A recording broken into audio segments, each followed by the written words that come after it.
South Park has spent over 20 years going after organizations that did not want to be gone after. Not with general jokes, with specific facts, with documented evidence, with the kind of detail that only comes from people who did the research and decided the target deserved exactly what was coming. 10 organizations, 10 episodes, 10 cases where Parker and Stone looked at something powerful, something secretive, something that had spent years protecting itself from exactly this kind of attention and chose to take it apart in front of millions of people on cable television. Some of those organizations fought back, some stayed quiet and hoped it would pass, some collapsed under the weight of what the show exposed about them, and some are still operating today, largely unchanged, doing exactly what South Park said they were doing. Welcome to East Park. Let's get into it. The Church of Scientology. There is a moment in the November 2005 episode of South Park where the Church of Scientology's most closely guarded secret gets explained in full, on screen, in front of millions of people, with a banner running across the bottom of the screen confirming that what the audience is watching is exactly what Scientologists actually believe. The church had spent decades and enormous amounts of money keeping that secret locked away. Parker and Stone put it on cable television in 22 minutes and changed the conversation around Scientology forever. That is what makes this case different from every other target South Park ever went after. The show did not exaggerate. The show did not invent. The show simply told the truth about something a powerful organization had been hiding, and the fallout from doing that proved every point the episode was making. The Church of Scientology was founded in 1954 by a man named L. Ron Hubbard. Hubbard had been a science fiction writer before he developed Scientology, and that background matters, because the belief system he constructed reads in places like something out of a pulp magazine from the 1950s. At its lower levels, Scientology presents itself as a self-improvement system. Members take classes, complete auditing sessions where they talk about their problems into a device that measures their stress responses, and move up through a structured series of levels. At the lower levels, none of this sounds especially unusual. Plenty of organizations offer something similar. The organization structure is what makes it unusual. Moving up through the levels costs money, significant money. Members at the lower rungs might spend thousands of dollars. Members pushing toward the upper levels spend tens of thousands. The highest levels, the ones designated operating Thetan, require members to have completed enormous amounts of preparatory coursework before they are even allowed to access the materials. Estimates from former members and court documents suggest that reaching OT3, which is the third operating Thetan level, costs somewhere in the range of $200,000 by the time all the coursework beneath it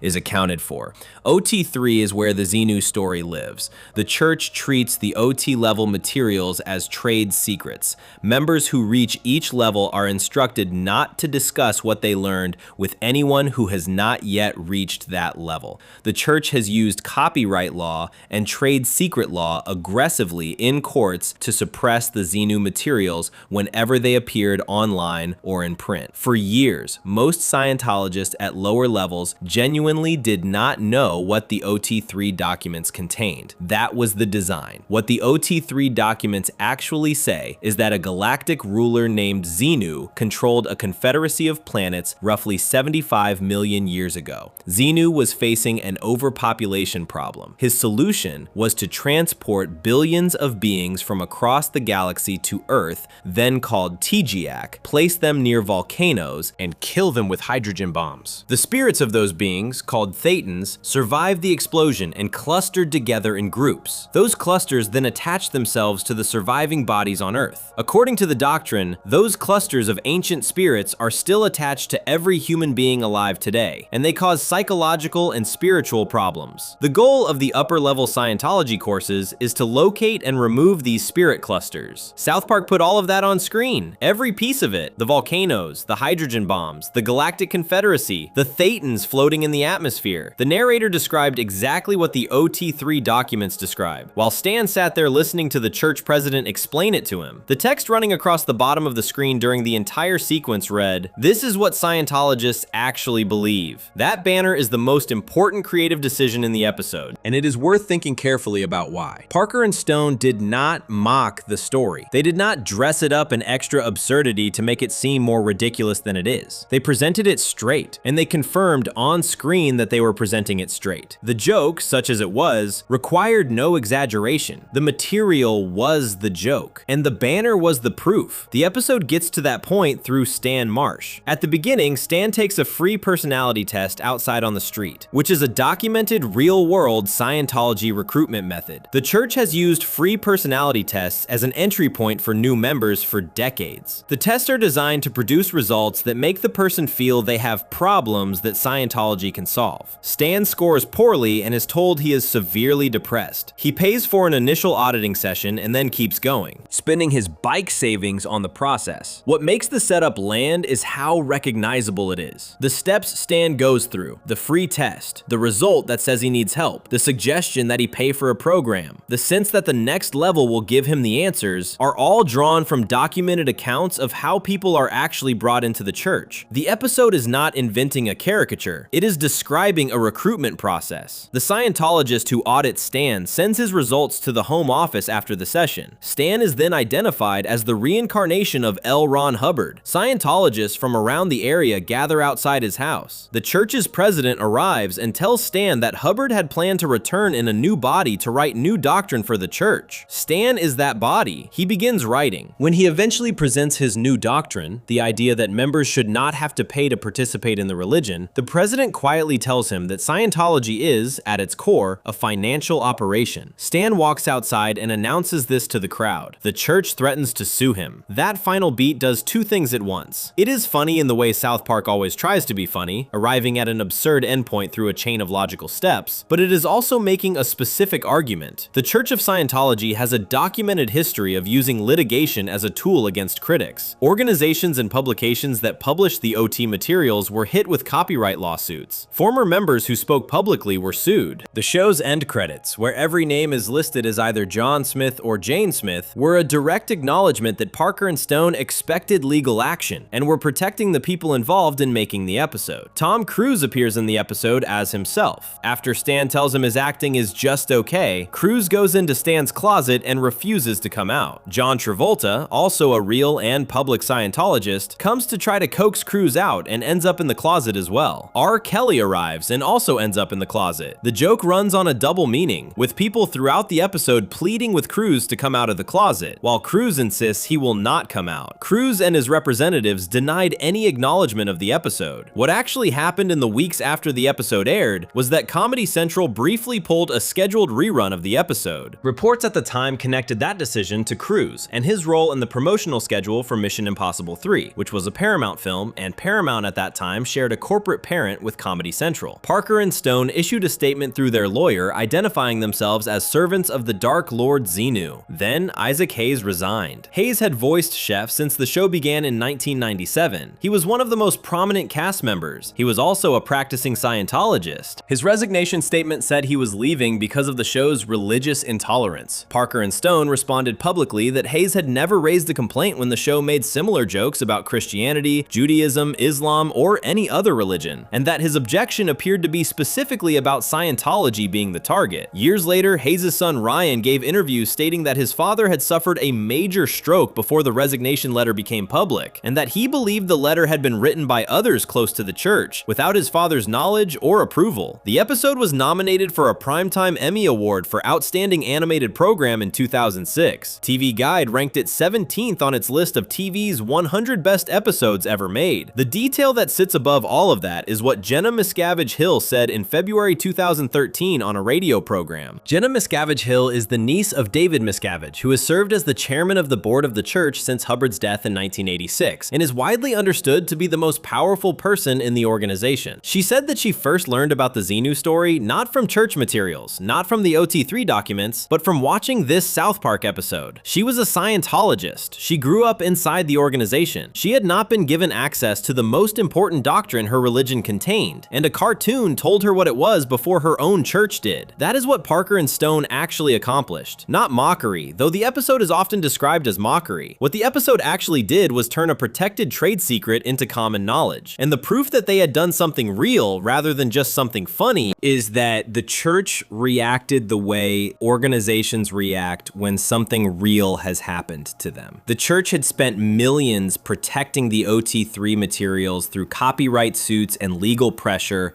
for years. The episode did not survive or fail based on whether the church approved. It survived because it was on television. television, watched by millions of people. And once that many people had seen it, the secret was simply gone. The loudest argument against Scientology's OT3 doctrine was never that it sounded strange. Plenty of religious traditions contain stories that would sound strange to outsiders. The loudest argument was that the church spent enormous resources preventing its own members from knowing what the doctrine said until they had paid enough money to hear it. That is the argument the episode makes, even without stating it directly. Stan is told the secret after the church has already taken his money and identified him as useful. The president admits it is a scam in private, then denies it publicly the moment it becomes uncomfortable. The structure of the episode and the structure of the actual organization it is describing are the same. Before we move on, if you're enjoying this analysis, please consider subscribing. It helps the channel tremendously. The next case begins with the aftermath of that episode, and what South Park chose to do when the person they trusted most inside the show walked out the door because of what had just aired. Section 2. Scientology's Retaliation. The Super Adventure Club. 8 days after Isaac Hayes made his resignation public, South Park aired an episode that killed Chef. Not quietly, not respectfully, not in the way a show typically retires a beloved character when the person playing them decides to leave. The show had Chef fall off a bridge after being struck by lightning, get impaled on a rock at the bottom of a ravine, get shot, get mauled by a mountain lion, and then get torn apart by a grizzly bear. His remains were collected by the organization that had brainwashed him, and he was rebuilt as a villain. The last time the audience ever sees Chef, he is a dark, corrupted version of the warm, friendly character who had been part of the show since its very first episode. That is what Parker and Stone chose to do, and understanding why they chose it and how they built the episode around it is what makes this case one of the most unusual things South Park ever produced. Isaac Hayes had been the voice of Jerome McElroy, known to everyone as Chef, since South Park began airing in August 1997. Chef was the school cafeteria cook at South Park Elementary. He was warm, funny, openly affectionate toward the boys, and had a habit of turning almost any topic into a soul music song that was wildly inappropriate for children. He was, for many viewers, the emotional heart of the show. When everything in South Park got strange or dark or chaotic, Chef was often the adult who grounded it. Hayes was also a devoted member of the Church of Scientology. He had been a member for years before South Park began and remained one throughout his time on the show. During that time, the show made fun of essentially every religious group and belief system that existed. Hayes stayed. He recorded his lines. He did press for the show. He did not publicly raise objections to any of it. Then came Trapped in the Closet in November 2005, and everything changed. The sequence of events after the Scientology episode aired has been documented extensively. The episode went out. Comedy Central briefly pulled the scheduled rerun. Reports surfaced that Cruz had used his leverage with the studio to pressure the network. Hayes resigned in March 2006, releasing a statement that said South Park had crossed a line into religious intolerance and bigotry. The statement specifically cited the show's treatment of religion as the reason he was leaving. Parker and Stone responded the same day. They pointed out that Hayes had been perfectly comfortable making jokes about Christianity, Judaism, Islam, Mormonism, and every other religion the show had targeted over the previous 9 years. The objection only appeared when Scientology was the subject. They said, plainly, that they thought Hayes' departure had been orchestrated by the church, and that Hayes himself was the victim of the same kind of institutional pressure the Scientology episode had described. Ryan Hayes, Isaac's son, supported this view years later. He said in interviews that his father had suffered a significant stroke in January 2006 before the resignation became public, and that he believed the statement had been written and released by people connected to the church without his father's meaningful participation. None of that changes what Parker and Stone knew when they sat down to write The Return of Chef. What they knew was that a character they had built over 9 seasons had been taken from them, in their view, by the same organization they had just spent 22 minutes exposing. The episode they wrote was their answer to that. The story works like this. Chef has been away from South Park for a period of time, living with a group called the Super Adventure Club. When he comes back, something is wrong with him immediately. He keeps making sexual advances toward the children. He uses language and expresses desires toward the boys that are completely alien to everything the audience has ever known about him. The boys go to the Super Adventure Club's headquarters to find out what happened. What they find is an organization that presents itself as a global exploration club. The members travel the world. They have a grand hall decorated with maps and trophies and the symbols of adventure. On the surface, it looks like exactly the kind of organization a bored adult might join for excitement and fellowship. Then the boys ask about Chef, and the club's leader, William P. Connolly, explains what the organization actually does. does. The Super Adventure Club travels the world to molest the children of whichever country they are visiting. Their founder, a man named William P. Phineas, was an explorer who kept arriving in remote locations only to find that someone else had already been there first. He could never be the first to discover anything. He could never be the first adult to set foot in any new place. So he decided to be the first to do something else to the native children of those places instead. As he continued, he discovered tiny creatures inside children's bodies, which he called Marlocks. The Marlocks entered his body and gave him immortality. This is the doctrine the club passes down to its members. During the sequence where Connolly explains this, the same text banner used in the Scientology episode appears on screen. In Trapped in the Closet, that banner read, "This is what Scientologists actually believe." In this episode, the banner reads, "This is what the Super Adventure Club actually believes." The callback is direct and deliberate. Parker and Stone were drawing a straight line between the two episodes, between the two organizations, and between the structure of the beliefs in both cases. The parallel they were constructing is not subtle, but it is precise. Scientology, as depicted in the previous episode, offered its members a cosmological doctrine, the idea that ancient spirit clusters were attached to human bodies and causing problems, and that paying to go through the proper levels would free a person from those clusters